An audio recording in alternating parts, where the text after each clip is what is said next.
I'm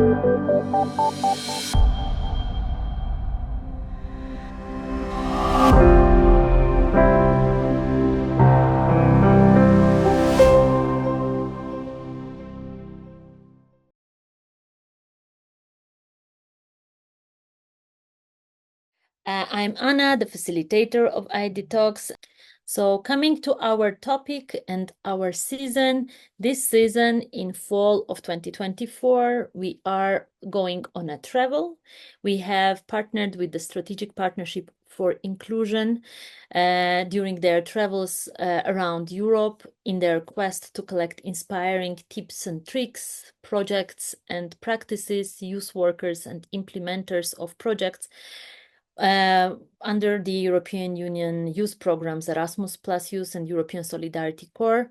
They are looking into practices that are more inclusive and more diversity sensitive.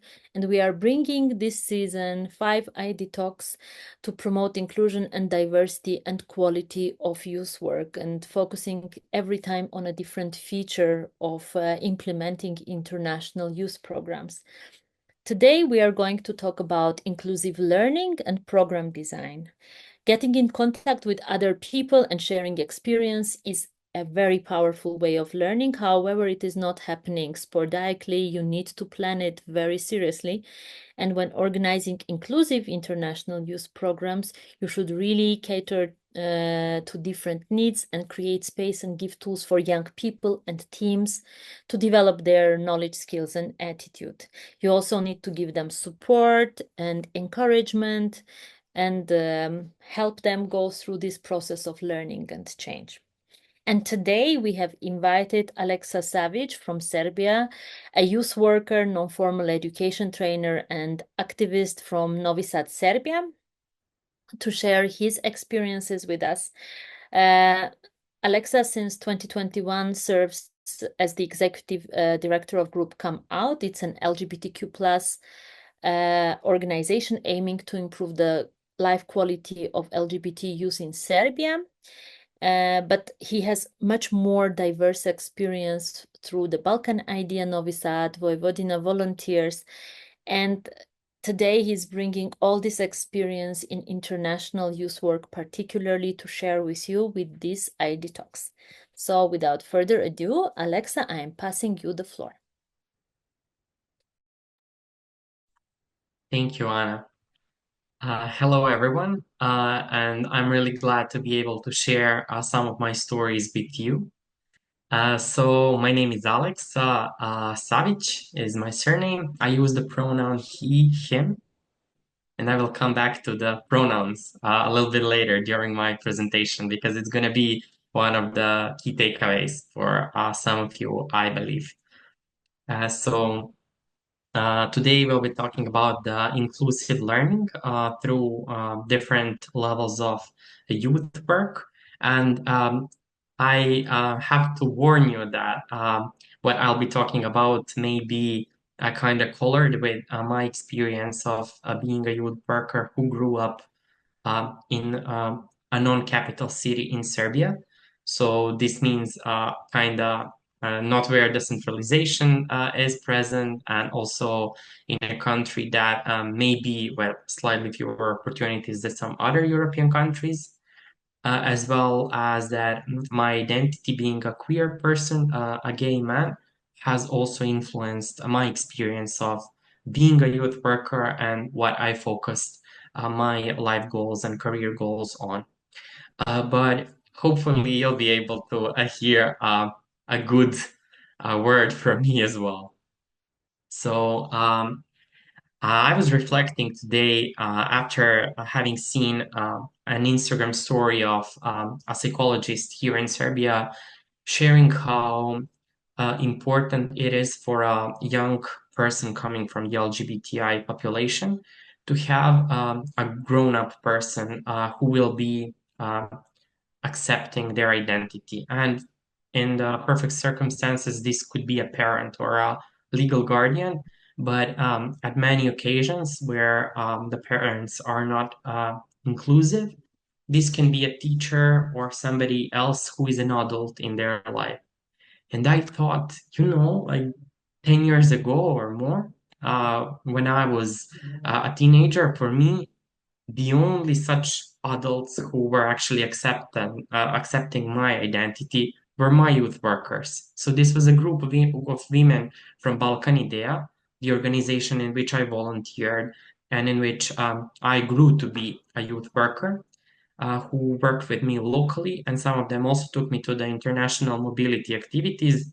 They were those people for me. They were those adults that were accepting um, my identity, and actually, uh, now I think of it as they were pretending as if it was normal, like they were behaving as if it was normal. So this is the feeling that I have now when I think about it, like that there was no reaction towards it. There was no, um, it seemed to me back then that there was no specific approach. There was. And I think the magic behind the way they were doing it was in the fact that back then I did not understand that there was a specific approach to working with me as somebody who comes from a minority group. So I just reflected on how thankful I am for the fact that this organization has worked in such a manner. And I really hope that many other organizations have worked and will work in the way that my youth workers from Balkanidea did. So my story of youth work started in 2012 after I participated in an international youth exchange together with the organization Vojvodina Volunteer Center. They are also situated in Novi Sad, where I come from. And for those of you who are from France and Germany, I believe if you're coming from the youth work, you know very well about OFAGE programs, so French-German Youth Office programs, and this was one of them. So why this was important for me to share? Because there are some stories of how this influenced later my development as a youth worker, and also my expectations from the youth work. And in fact, later on, I received the opportunity to go through a youth work education program of OFAGE, of the French-German Youth Office, and tried since then to incorporate a little bit more of minority inclusion in my programs. I remember I was participating in that program, and one of the key takeaways for me was to say, "Oh, this program kind of supports you as a youth worker to be really inclusive, even when it comes to the language." So, for those who do not know, the programs supported by the French-German Youth Office are really trying to involve young people who do not speak English, for example, or who come from refugee and migrant populations who do not speak the main language spoken in the country where an organization comes from. So even in such a way, the program tries to support those who cannot understand maybe the English or the main language to receive support in translation. Moreover, often the whole program is actually being translated on spot. And yeah, this does slow down a little bit and can be frustrating to young people if a youth worker does not clarify for them what is the purpose of the translation there. But as I grew older, I reflected on how beautiful it was that for once there were young people uh, who did not speak English, some of them because they did not have the opportunity to learn it back in their local communities. Yet they were able to fully participate in a diverse group with other young people from Europe. And overall, you'll hear me speaking a lot about youth exchanges because those are my favorite program of European Commission. And I have vast hope for youth exchanges as a program that actually brings a lot of change. And I'm really happy when I hear a youth worker speaking about their passionate involvement in a youth exchange organization. So a story that I wanted to share about my experience with already being a youth worker in an exchange to which I took young people from Serbia too. It was in a German village, and this is not to give too many compliments to German participants here, but to reflect on how my experience 10 years ago was so different growing up in Serbia than of my youth work colleagues from Germany. So we were in a village in uh, quite rural circumstances, even without the electricity. So we were in tents and so on. It was more of a work camp style. And there was a moment when I was supposed to go shopping with few participants to buy the groceries over there. And I went shopping and we did everything we were supposed to. And I returned and we were so happy that we managed to save up as much money as we could during this shopping. So we were buying discounted things. We were, like just trying to arrange the best way that we can over there. And then my colleague Malte from Germany asked me, okay, where are the vegan sausages?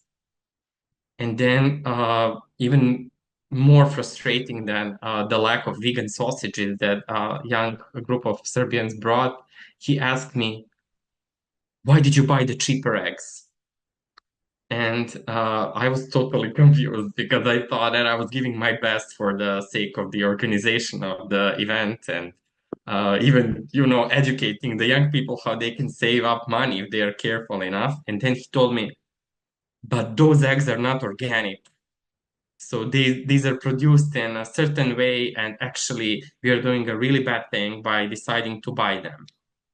And I was frustrated for days over there. So I was sharing with my co-leader, like I cannot believe that he's actually having completely different standards that I did not know of, and I did not receive the input about before. Maybe I would have approached it differently, but back then, for me, being I think 22, maybe, then it was really strange and I felt uncomfortable.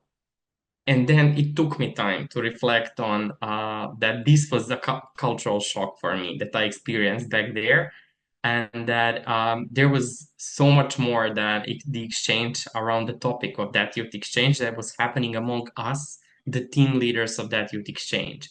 So I'm very fond of the peer learning that happens between the youth workers in the settings such as training courses and youth exchanges. And actually, today I could share with my colleague and friend Malte that I became vegan. And this is happening, like 8 years after that experience. And today I'm vegan and I'm super passionate about sustainability. I'm sharing PETA's posts on my Instagram stories and so on. But he was supported through his education and the context where he grew up to have some of those attitudes when he was 22 and 23. And this is something that I wish is an opportunity for young people in Balkans, for example, to also acquire on their journey of growing up and participating in youth work programs. So, yeah, I'm luckily or unluckily one of the vegans that does not expect everybody to be vegan yet. But I just wish that there would be such support for the development available among youth and some of the regions of the world where sustainability is not number one topic, neither in top 10. So yeah, this is my story of the exchange with the peer youth workers from Germany, and I was reflecting later on why this happened and what are the different things that influence like how we approach this. And there were many things like how much the country invested in youth work, and even the fact that like for example the budget of a local organization in a German village was on an annual basis 100 times bigger than the budget of an organization in a city I come from. And that was again a shock, but I was learning how to connect the dots, and then just try to advocate more in my city to provide young people with more opportunities. So this was a part of my story of becoming a youth worker, and I already mentioned Balkan Ideja Novi Sad, an organization that works on intercultural learning and active participation of young people on the local level, as well as it has worked a lot on reconciliation on Balkans. If somebody is maybe not acquainted with the context of the Balkans and the history, this is a region in which there were many socio-political conflicts, especially in the period of the 90s, and some of them are still lingering. Not maybe as active as they used to be, but there are consequences in the socio-political context that influence the way people behave among themselves and also towards the people of different ethnic, religious groups, skin color, and so on.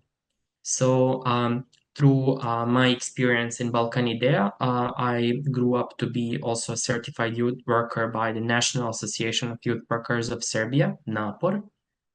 I also participated in the steering board of the Southeast European Youth Network, which was the network that dealt with reconciliation in the region. And I am very thankful to the Erasmus Plus as a program for enabling me and many of my peers to learn by traveling and getting to know different people, as well as becoming a specialized youth worker in some of the methodologies. So some of the methods and approaches that I work with a lot are global education and also a theater of the oppressed that you may know of from the practice of forum theater, image theater, and some other as well. At last, in 2018, I joined Group Come Out, which is a local LGBT youth organization from Novi Sad, in which currently I serve as the executive director. And I shed a tear with the change from the youth work to the management, but also through time, I grew to understand that the management perspective also enables me to influence the way the youth work programs are done to even a greater extent. So, um, speaking of the local organizations, I wanted to emphasize here that I'm a fan of the process in which youth workers try to first work locally with young people in order to like support them and integration in the society in which they live in their everyday life. This means volunteering on the local level and also participating in non-formal education activities on the local level, getting to know the topics that are of importance for young people over there, and then supporting them to transit to international mobilities. I do know of many stories where a young person has first participated in an international mobility, and in fact, I am one of them. However, I think that there is learning happening after there's this expansion of the zone of the geographical zone in which a young person is active. And speaking of that, I also wanted here to mention something that is not very often maybe recognized as let's say a group with fewer opportunities, at least in Serbia, which is quite an active country in the Erasmus Plus program. And this is young people who do not have a passport and had no experience with traveling. So many times the organizations opt for young people who will very easily be able to contribute to the work of the organization later on or to promote the work of the organization after the return from their international mobility. But in fact, some of the biggest changes in young people I've seen when we were able to send or take to an international mobility a young person that had no passport before. And sometimes some of the examples of these young people were people between 25 and 30 who never in their life had a passport. And maybe I'm making the dramatic pause because for me as an international youth worker, this comes as something huge. And I just really try to invite everybody to support this group of young people in their development because what is not really recognized through the activities of the Commission as much as it should be is, for example, when we managed to take a young person on a plane trip. So plane trip is something that is exciting, I think, for everybody in their life, and we overlook the opportunity for young people to actually, for the first time ever, experience this with their youth worker and a group of other young people. Then it also comes with getting, like, spending actually day-to-day time with young people who are of diverse backgrounds. Um, and this has influenced many of such young people to actually become even more active locally. And I'm proud to say that many of these young people have taken the decision-making responsibilities in the local organizations that I have been involved with, such as Balkan Idea and Group Come Out. And today, the steering boards of both the organizations are comprised mainly of the young people that me and my colleagues as youth workers have taken at some point abroad for an international mobility program. And like looking at the wider perspective, I think that the programs of the Commission should not just be looked as the learning opportunities for young people from the communities we come from, but also as the programs that heavily influence the active participation and critical thinking of the young people that take part in our programs. Um, and this is especially important in the countries which are turning to the right politically lately, because sometimes it feels that it's just the programs that we try to provide for them that actually enable this sort of critical thinking and thinking beyond the borders of the country they live in. So yeah, this was about that. As for the youth exchanges, I wanted to highlight here that when we are designing a program of one, it's useful to try to think about not just the learning for the participants, which is sometimes what the programs try to focus on when we are applying for them or trying to create them, but actually to also take time in designing the learning for the team and learning for the coordinating organization as such. So for these other examples, I've already shared some of the peer learning among the me and my colleagues from other countries.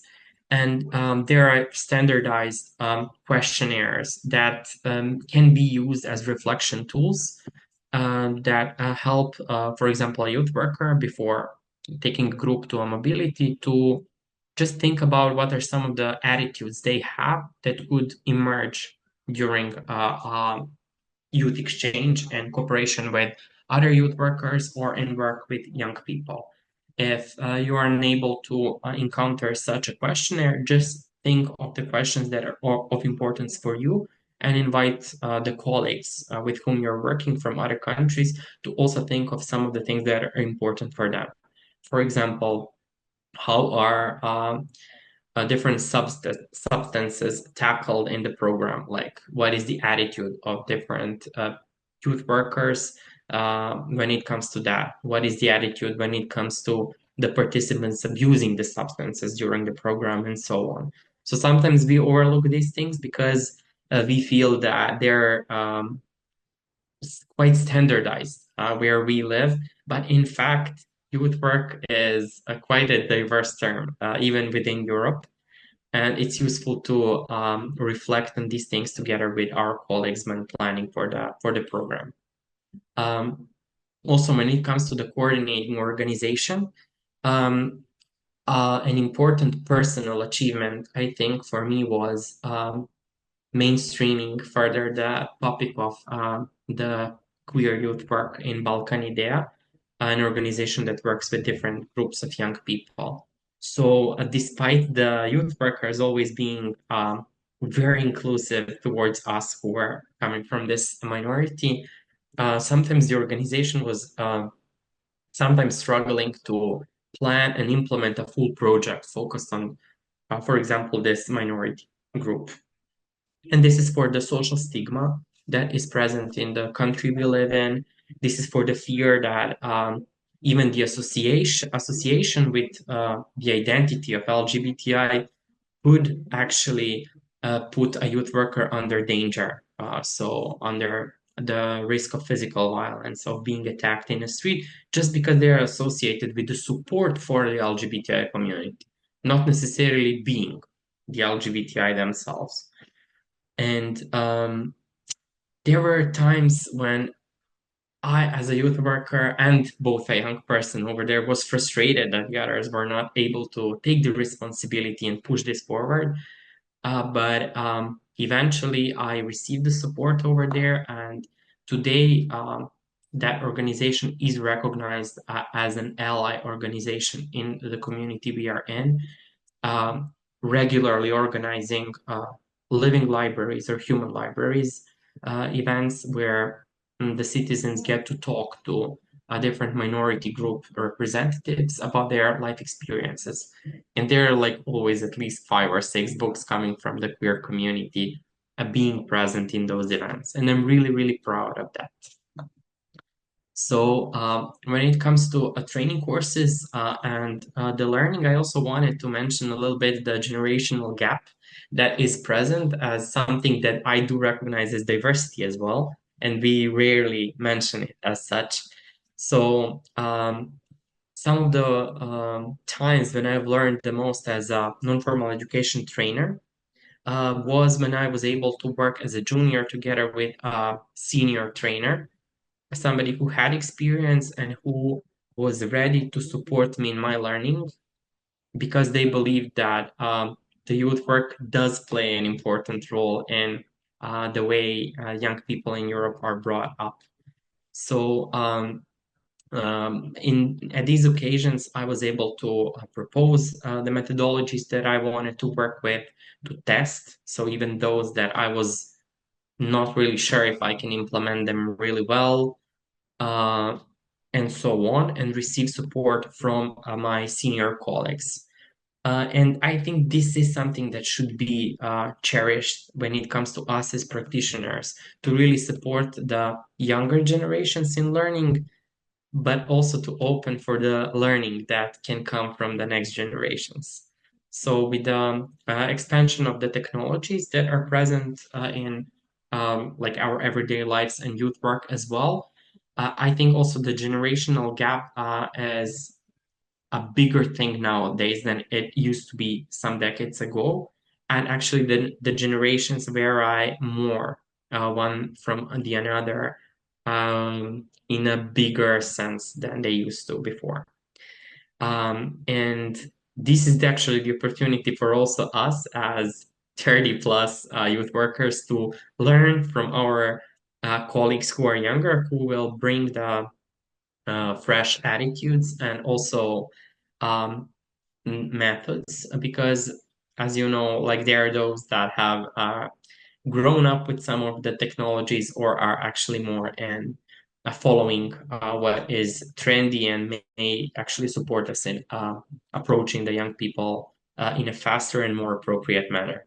Yeah, I do know that sometimes also my Gen Z youth work colleagues are being too much when it comes to asking for certain things or leaving the office at a certain hour when their work time is over. But isn't this what we wanted to happen at some point in our lives with the humankind?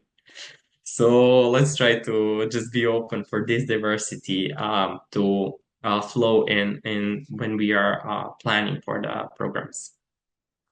Um, I know that Youth Pass is not maybe the most favorite learning recognition tool among all the practitioners, but I also wanted to share some um, close to my heart examples of how they were useful in my work and work with young people that took part in our programs.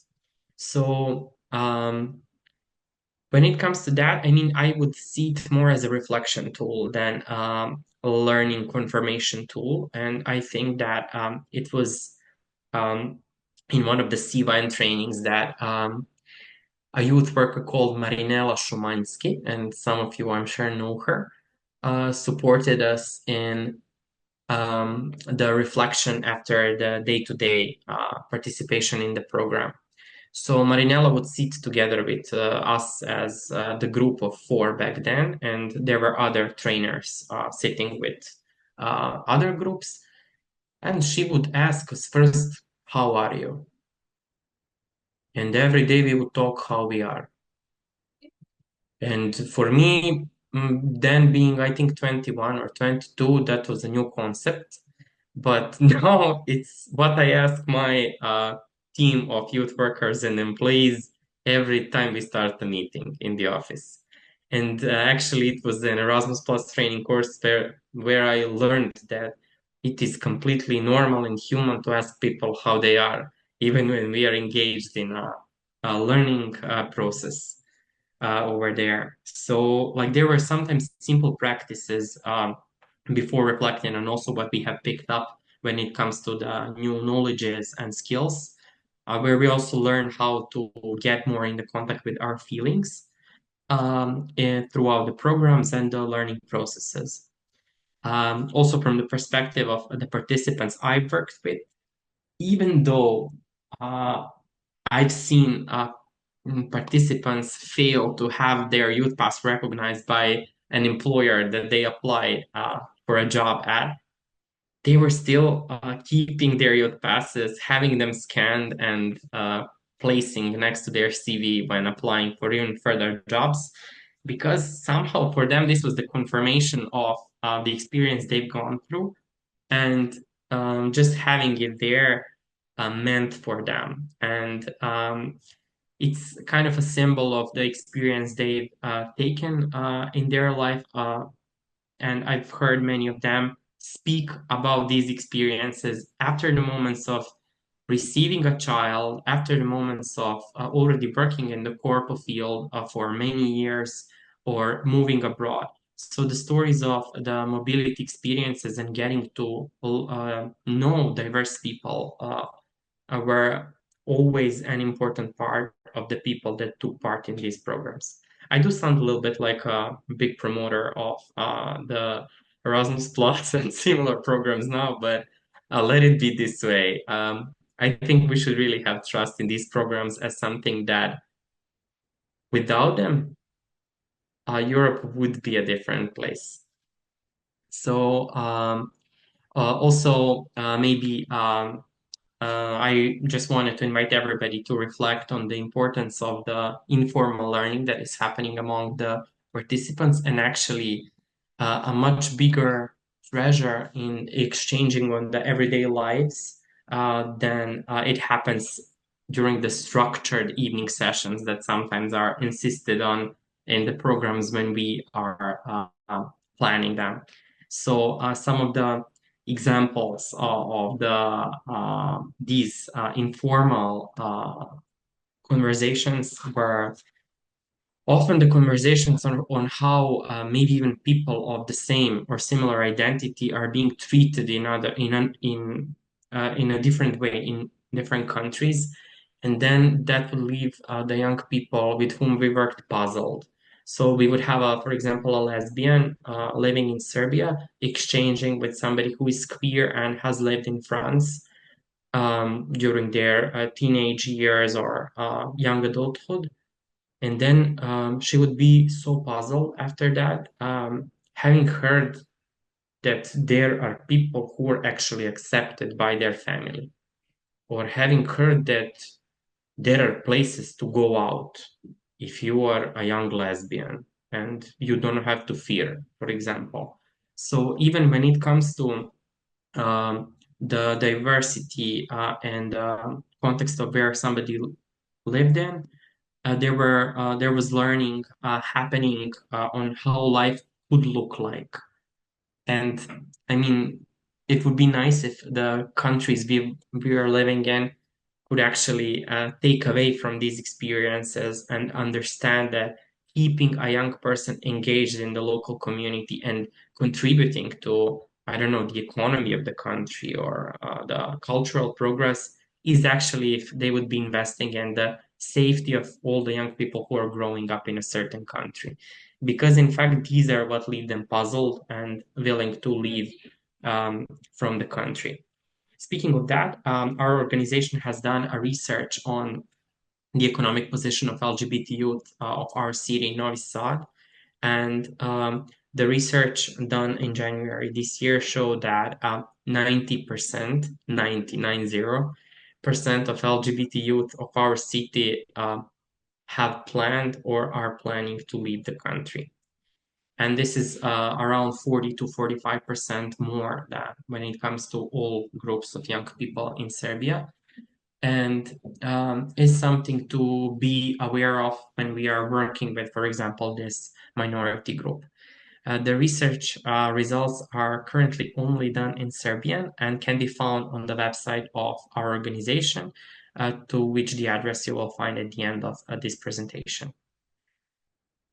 So yes, when it comes to the inclusion on our programs, and I think the challenge that youth workers have when thinking, oh, should we focus on the fewer opportunities groups, or um, what is the number of the young people with fewer opportunities that we can realistically work with? I would say that it's the best to actually estimate realistically the capacity of the youth workers and a team that they're working with, and not strive for the involvement of the necessarily as many as possible fewer opportunities young people if the youth workers are not ready yet to handle the diversity that comes with the background of some of the participants. So, of course, I mean, the youth worker is not a saint nor a magician, so we are often not able to respond on the spot to some of the needs that emerge and disclose a certain background of a participant. But what we can do, if we know some of the things in advance, is to actually try to prepare. And I'm usually inviting people to do this by consulting the organizations that locally work with minority groups, specific minority groups, in order to pick up an advice or two on how to do this or that, how to maybe be more inclusive towards some of the subgroups of LGBTI community, how to be able to respond to a specific physical disability need. And then probably through such a conversation, if you haven't really had the experience of working with the physical disability participants, you will get to know that there are many, many different ways that a person can have this type of disability. And some of them do require quite a specific approach. So what I wanted to say with this is that it's completely okay to have a mixture. And with the mixture of having the participants with fewer opportunities and those that do not identify as we can also support young people with fewer opportunities to get to know the structure of the society the way it probably is in the reality. So sometimes we do work heavily with people of certain identities. And this is a blessing and a curse, because in one hand you're providing them with a safe space and peer learning, but on the other hand, there is a need for us to support them in crossing like the second stair, which will bring them out to the society the way it is structured. And this means with people who do not come from those groups.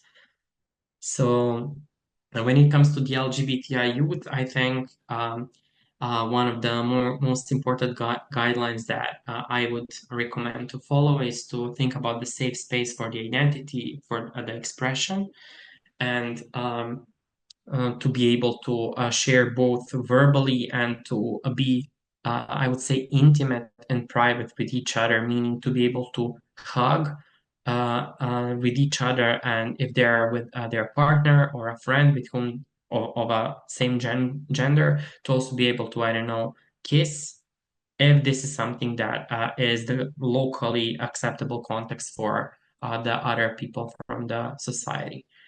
So when it comes to the mention of the international mobilities here, um, I would say that for many queer young people, the international mobility opportunities had this layer of learning, of getting to know how the world can look like, both to a positive and to a negative perspective, depending on whether we take young people to a more progressive or regressive country. All right. So bear that in mind if you're working with young people and sending them also to the international mobilities. Also try to make sure that if a youth worker from your country won't be accompanying a group or a participant, try to make sure to have the inclusive youth workers or non-formal education trainers that will be there for them and provide the learning opportunity. And I mean, as I'm saying this, I'm reflecting on, like, shouldn't all youth workers be inclusive? But in fact, like in many countries, depending on the context and the overall acceptance of such identities, sometimes there are youth workers who are not as inclusive. So try to actually support this process. Also, our organization, a group Come Out, has done capacity building project called Capcom that is focused on LGBTI youth work. And there is a manual in Serbian on the website in the publications part, but we also do have it in English and in few more countries, mostly some of the Balkan countries. So feel free to reach out to me through the email address that you will also see at the end of the presentation if you want me to send you the example in English that can help you get to know some of the youth work practices of youth work with LGBTI people. And let me just check with the team. Is it okay to speak for around 10 more minutes and then go over to the Yes, questions? I think that's fine. We can extend for another 8, 10 minutes, rather eight. Okay, super. Okay, thank you.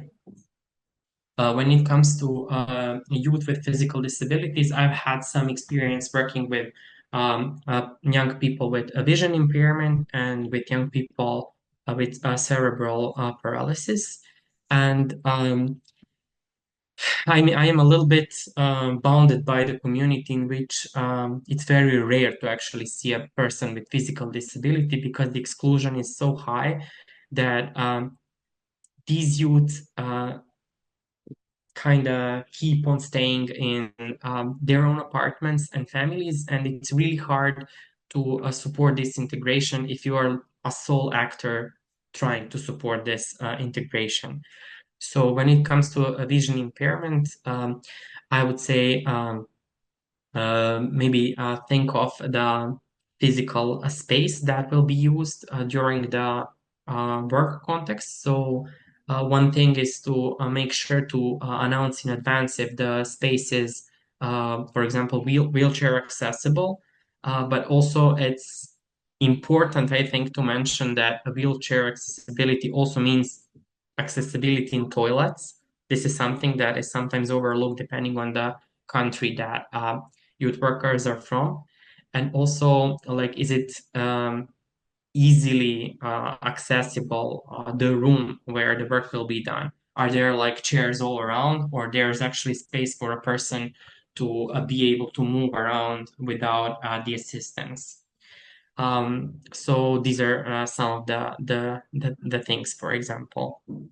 And when it comes to the work with young people with cerebral paralysis, from my experience in the context where I live in, like the assistance is something that is important and that we should try to plan for, at least when it comes to um, moving the participant from one location to another. Because sometimes there would be such a basic human need that would prevent the participant from being able to participate, such as not being able to move from the location where they're into another where the program is taking part. In the context of the international mobility, this may have to do with the occasions when a group is leaving the place of accommodation to, I don't know, travel to a nearby town, and so on. So I think it's important to think about these things in advance. Um, I've also had experience working with different groups of youth with mental health challenges, and I am happy that this as a topic is becoming more and more um, popular in tackling lately. So maybe I will leave this for the open space later on. If somebody has a question around working with some of these groups, feel free to ask me. Also, my organization works with some of the young refugees and migrants, and I think there's a need for us as youth workers to try to advocate more for the opportunity to take some of these people in a safe and supportive manner to international mobility programs. Often the Commission does not approve of their participation, with, I would subjectively presume the fear from the person actually migrating during the mobility activity, but isn't the mobility activity the opportunity through which we are trying to support a young person? Like if we do know as youth workers that the person is thinking about moving to a different spot for the safety and progression reasons, shouldn't we be the ones who will support them in this facilitation of the discussion with the institutions in order for them to safely meet the institution, the embassy, or whomever, and actually talk about the opportunity to move someday.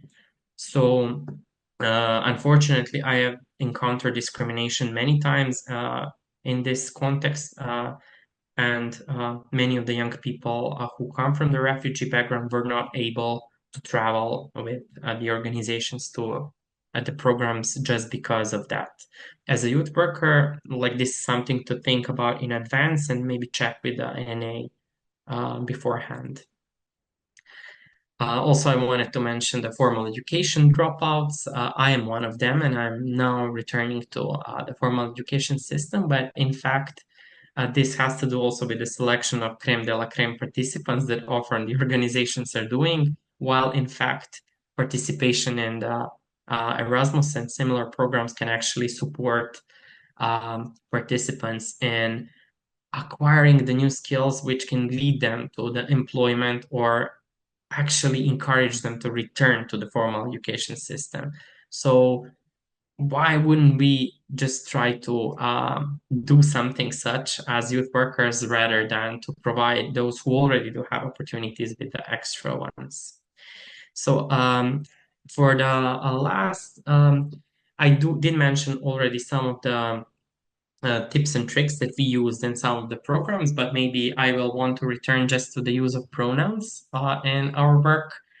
So I have seen participants react in a very unusual manner after the introduction of the pronouns during the presentation in the international mobility programs. But I do invite the youth workers to introduce this practice of getting to know each other by saying the name, the pronoun that the person uses. And with this, the use of pronouns, what we actually do is we send the message that the transgender, non-binary folks are welcome to our program. And I, as a youth worker, commit to the protection of the identity of such folks in my programs. And this is something that such a person will be thankful for a very long time to you as a youth worker.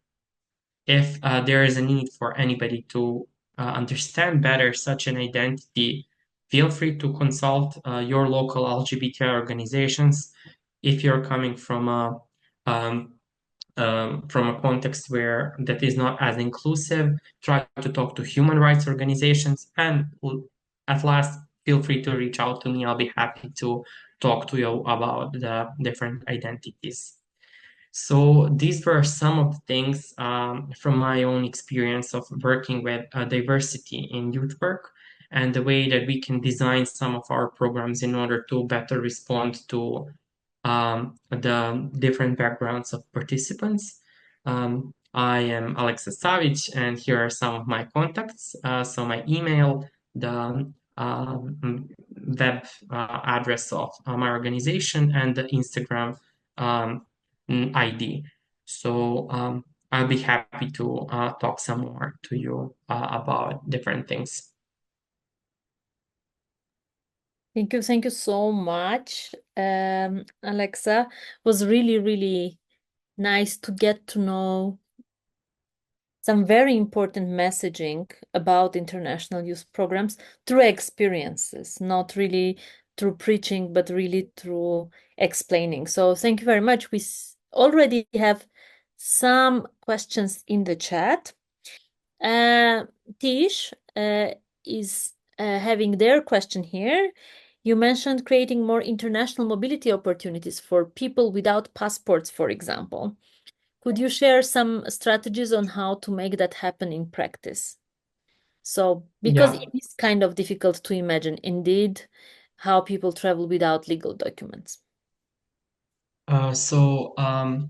I myself haven't been able professionally to take as much time for designing such a program. But what would come to my mind is if I'd be the one designing such a program now, I'd be contacting the UNHCR, so the Commissioner for Work with the refugees and asylum seekers in my country, in order to try to partner up with them while already applying for a certain program, and actually try to involve those who are already in some way engaged in the formal recognition system of the refugees in our country and asylum seekers, in order to support those people to visit another country and get to know a group of people during the learning mobility. Why I'm mentioning this? Because they're already in the process of the asylum seeking officially. And usually, the people who come from such a background, by engaging in such a system, they are, I would say, patient, and they understand that there's a process that they willingly decide to go through in order to become the citizens of a certain country through time. So when there is such recognition, then the institutions, I think, will be more likely to support them and also participating in a learning mobility and having the trust that the participation will be used for the purpose of the mobility. I hope I was clear. Mhm. Yeah, sometimes I think there is this just when we use a program coming from one source of funding or from one institution, we don't think about these multi-institution partnerships. But indeed, there are other institutions that could also step in and support the process, like the Commissioner for Refugees. Thank you very much. If you have questions, you don't have to only write it, but you can also raise a hand and we will unmute you, and you can also ask your question out loud. And then we will also hear more voices than just the voices of Alexa and myself. In the meantime, before I see another hand or another question, I give it a go to one of Maria's questions. Maria, do you want to yourself ask it?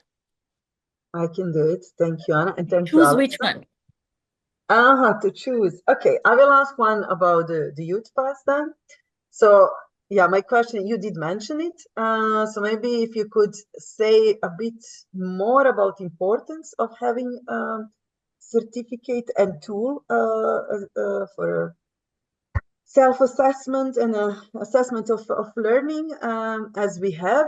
But yeah, what's good in there, or how do you Mhm. normally use it, and what's your feeling how young people go about it? Do they see value in it, and why is Mhm. it maybe more valuable for some young people than others? So I'll shortly recall a youth exchange happening in Turkey, to which I've taken a group several years ago, and I, due to the circumstances, I supported the reflection on the learning of the both Serbian and Croatian team back then. And some of the participants stayed in contact with each other. And like a year ago, maybe My sister, who was stayed friends with one of the creation participants, told me, "Hey, Barbara said that she's so thankful for having met you, and that you will always be her guru who supported her in thinking what she learned." And for me, like, it was just facilitation of the learning there, and inviting them to reflect on the questions posed by the youth pass as a tool that invite for thinking about different aspects of life and what they have acquired through the program. So the Youth Pass is a document, a certificate, which does have several pages, some of them containing the technical information on the program that a young person or a youth worker has participated in. And then has this, I think, a better part of the Youth Pass, which poses several questions to a learner and guides you through thinking about what are the maybe civic differences that I encountered while participating in this program. Are there some new thoughts that I had about the initiation of the solution for the problems that I encounter in the society I live in? Did I think about maybe starting a business that could actually solve something, and so on? So it focuses on different life competencies and supports the young person in tracking them down, and later on returning back to this certificate and understanding that maybe that was for the first time that I thought about this, and look where I've come into a certain moment. So depending on the employer, and I would say in Serbia at least, it's the civil society organizations that take part in this program that will later recognize the efforts of learning confirmed by their certificate when somebody is applying for a job in an organization. But yeah, depending on the employer, it can be more or less useful for the person when it comes to the employment itself. But for learning, it's, I think, also our role as youth workers to support the understanding of this reflection independently of whether it's going to be useful in the employment or not. So very often what I see is a specific target group and their issues is informing the topic of the program. So the group and the topic are kind of similar. So you bring in people from conflict areas to talk about conflict. Conflict, People with yeah, disabilities talk about disability. And yeah, what is your take on this? What do you think can be changed in this? Because I am becoming a little bit cringy when I hear yeah. this, but then maybe there is no other way. I don't know. There So is other then way, after and me, maybe next one would be Terry because he has a hand and we have missed you a lot since you haven't been with us for the last couple talks. So maybe you answer this question and then we take another one from Terry. thank you, Anna, for starting this conversation. Yeah, I think this is also for us as youth workers and project managers influenced a little bit by the what the donors are trying to promote as the priority. But let me give you an example of our community center come out in Novi Sad, that when we are explaining what are the things we do there with young people who are mostly coming from the queer community, we say we deal with identity related things. So understanding of the identity, the connection of the identity with different life spheres and experience. And we deal with the things of importance for LGBT youth. So, for example, this Friday, for I don't know, third or fourth time, we are having a workshop in Q&A testing. And this is, in a way, the entrance to the IT field. It doesn't have to do much with the LGBTI identity. This is how it sounds at first. But in fact, many of the young LGBTI people have given up on their formal education due to the discrimination they have experienced. And this is why they haven't been able to acquire the competencies in order to engage in this field. So, in one hand, it doesn't look as close to the identity with which we are working, but on the other hand, there is a lot of connection among it. And also, as I mentioned, it is our role as youth workers to support these young people and later encountering the people from other social groups, because spending time with them and exchanging and is actually the way to the social integration. Like our role is to help them integrate in the society as much as possible, not just to create the pink bubble and leave it be. It is very important, however, but still, like we have a further goal for us. So my take is that we should think about these things and we should inform the donors on the importance of working on diverse topics with the same group, for example. Thank you very much. Yeah, I also really like this concept of bringing people from different groups together, because inclusion and segregation are very different things, right? So just to segregate a separate group, even in an attempt of a positive kind of in a positive thinking way, still is a segregation, right? So Terry, will be very happy to hear what you have to say today. Hi, Alexis. I enjoyed your discussion fully. It was simple, and I don't mean that in a derogatory way, but it was simple and to the point.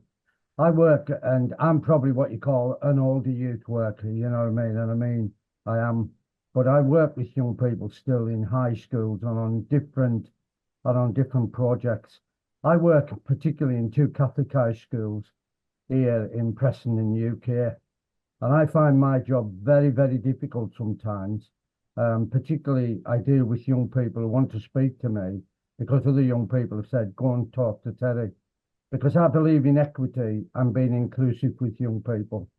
But it's very difficult sometimes that if anything gets if anyone has heard me speaking to young people about these different things, I'm brave enough to do that. But how do you find it sometimes in your work when you first had to come out? And by the way, I like your hat. And I wondered in which way do you how is it? It's not easy sometimes, but if a young person wants to come out, how do you find it now? Because you told your story, and that's why I think you've been very good. It's been a story of your growth as a youth worker. How did you find it when you finally came out? Thank you, Terry. Um, so I had this experience of not being accepted by the family after I came out. I fully understand that when it comes to that, um, it is the matter of context when we are being asked for an advice by a young person, for example. And even though with my whole heart, I wish I could one day say to everybody to come out when they feel the need to, there were moments when I had to keep my tears and tell a young person, look, let it sit for some time and let's talk about this with your peers and with somebody that you find as a person of confidence. If you're already feeling that you may be rejected by the family, and in the cases of some of them, even um, pushed away from home. And this is particularly sensitive when a person, at least in the context where I live in, legally speaking, when a person is above 18 and not in the formal education system, because then there are no more responsibilities for the parents to take care of them in such sense. So I would say, like we are not, of course, always the best advice givers, but we are able to usually support the young person in analyzing the context and the consequences that may arise after they decide to come out. So we can also try to slow them down. I think one of the challenges that many of us have nowadays is that there's a lot of pressure on us to do things as fast as possible, and we fail to recognize that a slowing down can sometimes be beneficial for our mental health as well.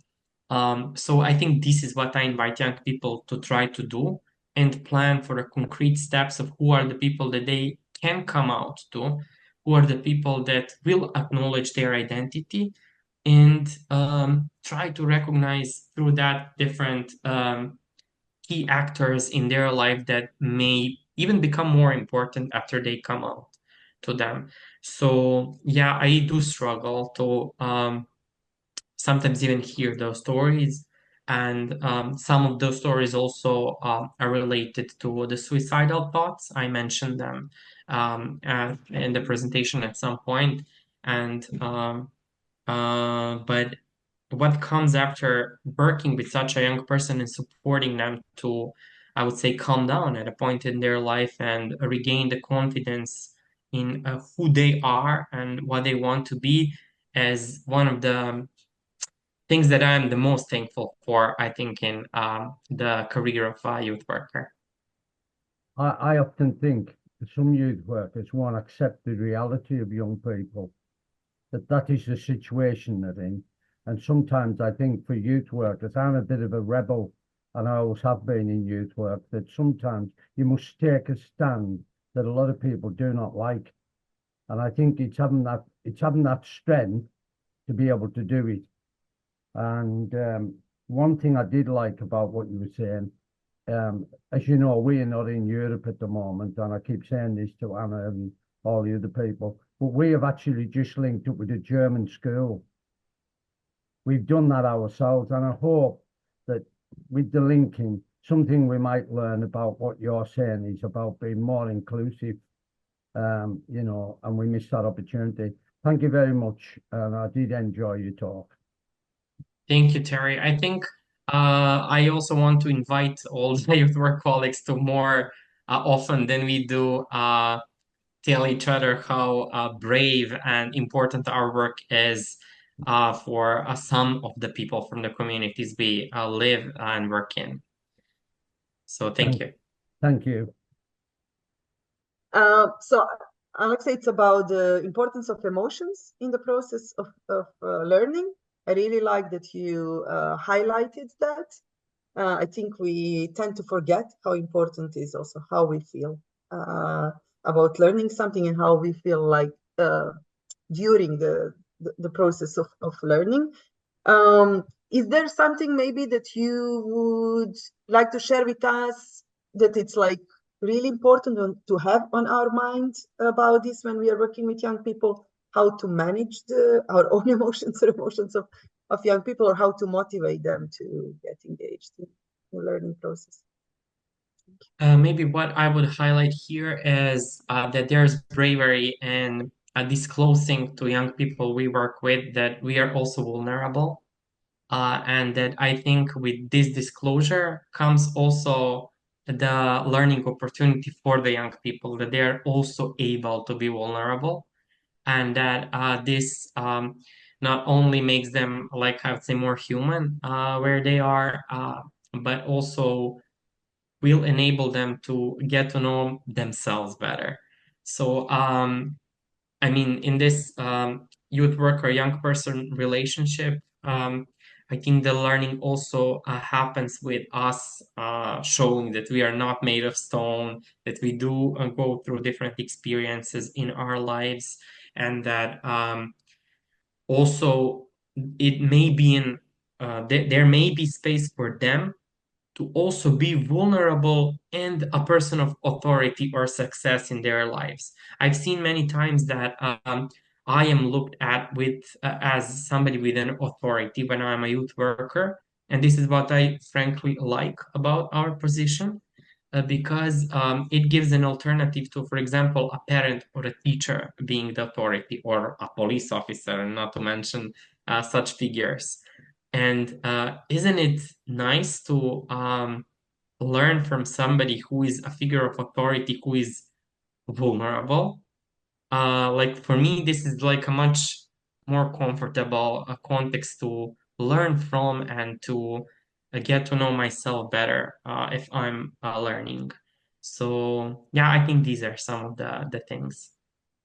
Thank you. Yeah, because we shouldn't forget that learning can be very frustrating as well, no? With a lot of ups and downs. And and we have to accept that that's also normal. And if you see that in your role model as well, I think it helps to deal with that and to continue learning. Wonderful. I'm just browsing through a lot of comments that we have here of best wishes. Terry here is mentioning that, youth work is an educational process and informal learning is so important. I really like the part of your talk when you were reflecting on this don't touch our evenings aspect. I think this is so important also for the recreation, because we don't put a lot of attention to how energy consuming for young people and for youth workers, so group leaders, it is to be in an intercultural environment, to speak a different language, to accommodate to various needs and navigate different new relations.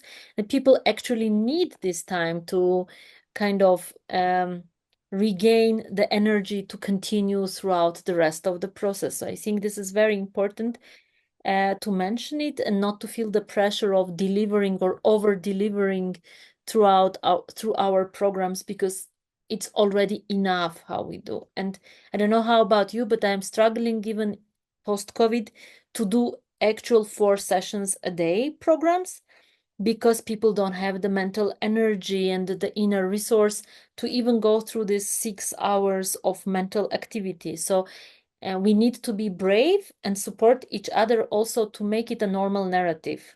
If many people start talking about it, then we will denormalize what was normal before, and we will probably normalize some new behaviors, new practices. So thank you very much also to bring this kind of things, because normally when we speak about learning, we speak about structure and learning goals, but this, what surrounds learning, is also equally important. Thank you so much for bringing this to the attention.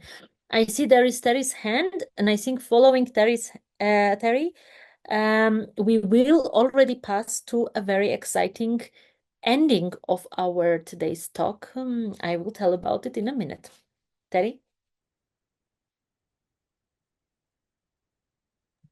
I think also, Alexis, sorry for coming back to you again, but I think one of the things that youth workers have lost is that fun of doing the work. And I use fun in a very, in that fun and a smile for young people at the moment are so important, because I think it's true what, is it Maria? What Maria said, that sometimes youth workers burn out too easy because they think they've got to carry the world. And also, it's important to remember that well-being of youth workers is so important, you know what I mean, for them. And I think often youth workers don't take time out to reflect themselves. But I will stress that if I ever do any application, I always put the word fun in every application or any work that I do with young people, because I think it's important what you said about equity, being inclusive, that when I walk around the corridors in the school, I keep smiling at young people and bumping them and talking to them. And they're amazed, why is an adult doing that? But I think never to take out the fun of what we're doing. And I think this is another good thing, going back to what Marie said. It's good to see international youth workers talking to each other, learning from each other. And if there's one important thing about today, Alexis, that you made, it's about the networking and, you know, people to tell their stories, because that's another thing we don't allow people to do. We all tell them to sit on a couch like the American idea. Oh, tell me how you feel. What are you doing? And, you know, I'm sorry, but sometimes young people have had that many approaches like that, that there must be therapy. I don't know the word, but they've had so much therapy. What they've never had is fun or a smile.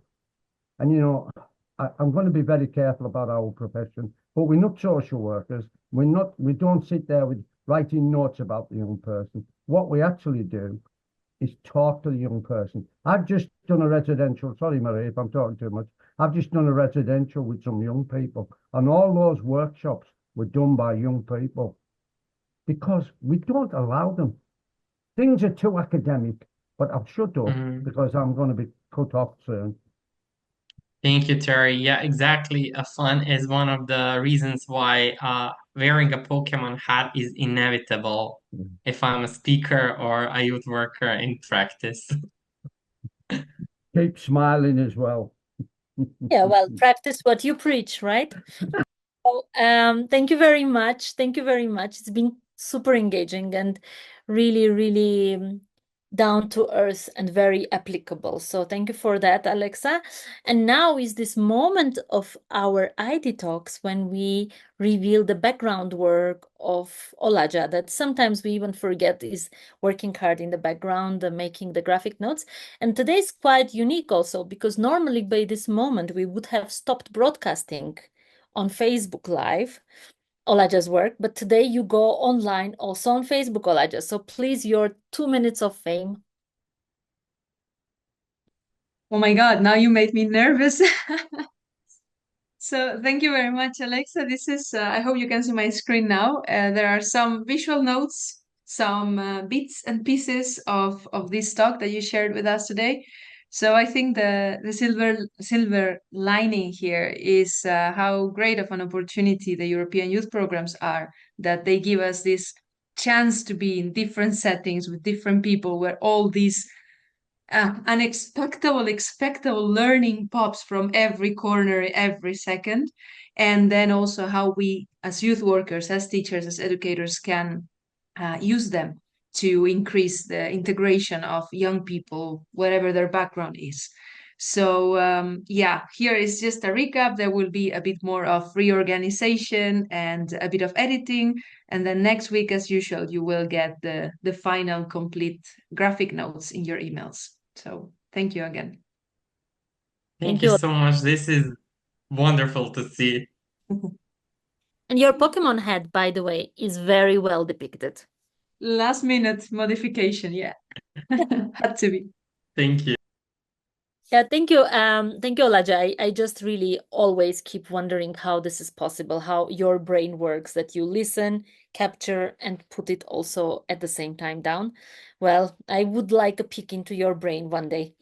Aleksa, maybe you have a few final words before we go offline and we finish today's talk.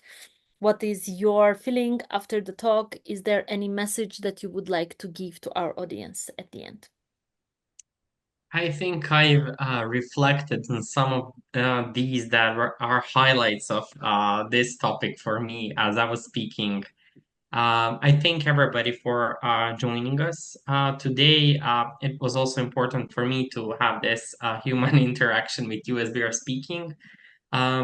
Don't forget to remind each other of what are the occasions when our work has influenced for positive the lives of those that we've worked with. And sometimes even try to be proactive and ask them like how they feel some intervention has influenced them further.